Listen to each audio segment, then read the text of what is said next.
भविष्य उनका है जो भविष्य की सुंदरता में विश्वास करते हैं। एलेनोर रूजवेल्ट का ये कथन मुझे लगता है आज केरल के बदलते औद्योगिक चेहरे पर हमारी चर्चा के लिए बिल्कुल सही बैठता है। अक्सर सुर्खियां किसी एक कंपनी जैसे किटेक्स गारमेंट्स के जाने की बात करती हैं, लेकिन क्या ये पूरी तस्वीर है? सही सवाल है। आज हम इंडियन एक्सप्रेस में छपे एक विश्लेषण के आधार पर इस मुद्दे की थोड़ी गहराई में उतर रहे हैं। हाँ। हमारे सामने जो सामग्री है वो बताती है कि कैसे पारंपरिक मतलब कम मुनाफे वाले उद्योग शायद केरल से बाहर जा रहे हैं। हाँ। और उनकी जगह ज्ञान और प्रतिभा पर आधारित नए उच्च मूल्य वाले उद्योग ले रहे हैं। बिल्कुल। ये समझना खासकर उन लोगों के लिए महत्वपूर्ण हो सकता है जो राज्य स्तरीय आर्थिक नीतियों और विकास मॉडल का अध्ययन कर रहे हैं, जैसे यूपीएससी के उम्मीदवार। हाँ, सही कहा। हमारा लक्ष्य यही है कि इस बदलाव की परतों को खोलें, समझें कि ये क्यों हो रहा है, कौन से नए खिलाड़ी मैदान में आ रहे हैं, और केरल के आर्थिक भविष्य के लिए इसका मतलब क्या है। बिल्कुल। ये सिर्फ एक कंपनी के आने जाने की कहानी नहीं है, ये एक पूरे राज्य के आर्थिक ढांचे में हो रहे एक बड़े बदलाव की कहानी है। तो चलिए सबसे ताज़ा उदाहरण से ही शुरू करते हैं, किटेक्स गारमेंट्स। हाँ, किटेक्स। हाल में उनके आंध्र प्रदेश में वो 4,000 करोड़ रुपए के निवेश की योजना की खबरें थी, और कुछ साल पहले तेलंगाना जाने की बात पर भी काफी हंगामा हुआ था।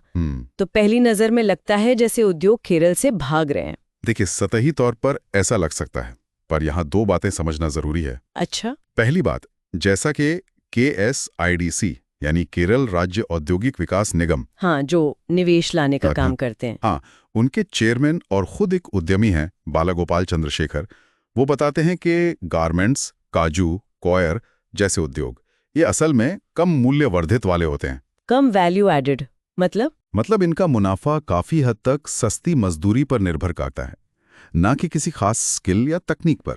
अच्छा। तो ऐसे उद्योगों का कम लागत वाले राज्यों में जाना एक तरह से स्वाभाविक है, एक आर्थिक रुझान है।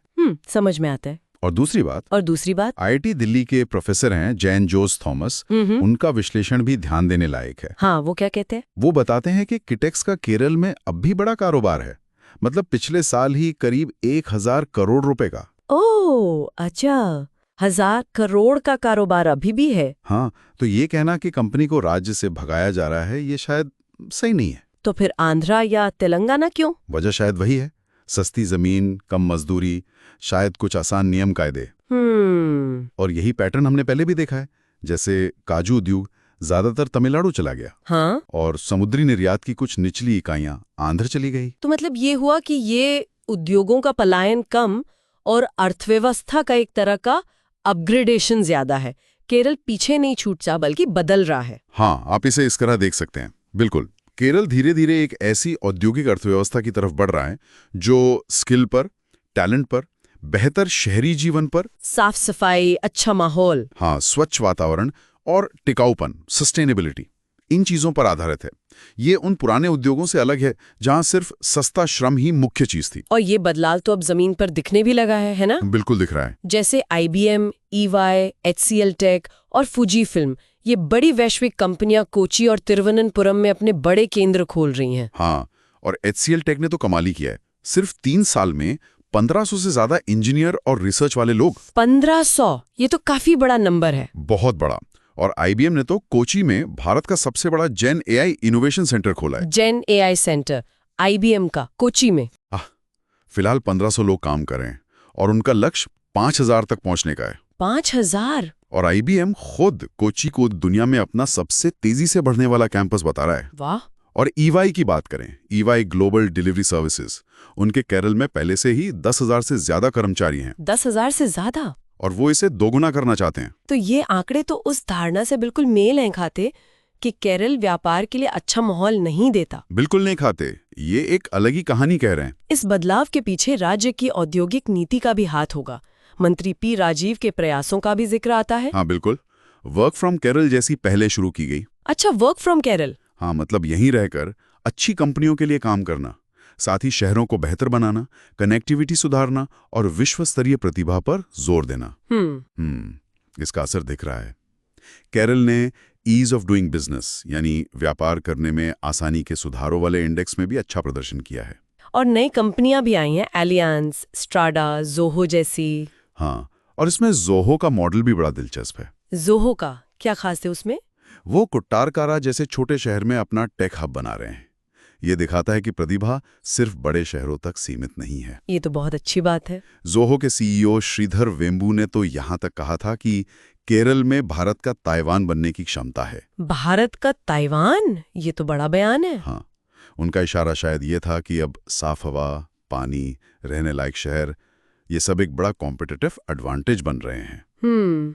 मतलब अब पैसा सिर्फ सस्ता श्रम नहीं ढूंढ रहा। बिल्कुल, पूंजी अब स्मार्ट दिमाग और इनोवेशन खोज रही है। तो क्या हम ये कह सकते हैं कि किटेक्स जैसी किसी एक कंपनी के जाने या कहीं और विस्तार करने की खबरों पर जो थोड़ी भावनात्मक प्रतिक्रिया होती है, हाँ, होती तो है, वो शायद इस बड़े संरचनात्मक बदलाव को देखने से रोक देती है। लोग पूरी तस्वीर नहीं देख पाते। काफी हद तक यही बात है। देखिए, कम मजदूरी, कम स्किल वाले उद्योगों का जाना शायद केरल के लिए लंबी अवधि में चिंता की बात ना हो। क्यों? क्योंकि वो अब राज्य के नए आर्थिक डीएनए से मेल नहीं खाते। उनकी जगह जो कंपनियां आ रही हैं वो बेहतर रोजगार, बेहतर अवसर ला रही हैं। जैसा बालागोपाल चंद्रशेखर ने भी कहा था, निचले स्तर के उद्योग को जाने दें, जो आ रहा है वो बेहतर है। अच्छा, जो आ रहा है वो बेहतर है। हाँ, तो केरल पिछड़ नहीं रहा, बल्कि अपनी अर्थव्यवस्था को अपग्रेड कर रहा है। तो कुल मिलाकर आज की इस बातचीत का सार यही निकलता है कि केरल का औद्योगिक परिदृश्य एक अहम मोड़ पर है। बिल्कुल। ये श्रम आधारित उद्योगों से हटकर ज्ञान आधारित उच्च मूल्य वाली अर्थव्यवस्था की ओर एक सोचा समझा कदम लगता है। हाँ, एक रणनीतिक कदम कह सकते हैं, जिसमें तकनीक, प्रतिभा और जीवन की गुणवत्ता, ये सब केंद्रीय भूमिका निभा रहे हैं। बिल्कुल सही। और जाते जाते सोचने के लिए एक सवाल छोड़ जाते हैं सबके लिए। हाँ, जरूर। खासकर एआई और रिमोट वर्क के इस नए दौर में बाकी राज्य या क्षेत्र केरल के इस अनुभव से क्या सीख सकते हैं? कैसे वो अपने मानव संसाधन और बेहतर जीवन स्तर को भविष्य के उद्योगों को आकर्षित करने के लिए इस्तेमाल कर सकते हैं? ये वाकई एक अहम सवाल है जिस पर और विचार करने की जरूरत है। तो अगर आपको ये चर्चा ज्ञानवर्धक लगे तो इसे लाइक करें। हाँ, और हमारे चैनल को सब्सक्राइब भी करें। और अगर आपके कोई सवाल या विचार हैं तो नीचे कमेंट्स में जरूर लिखें। हम कोशिश करेंगे जवाब देने की।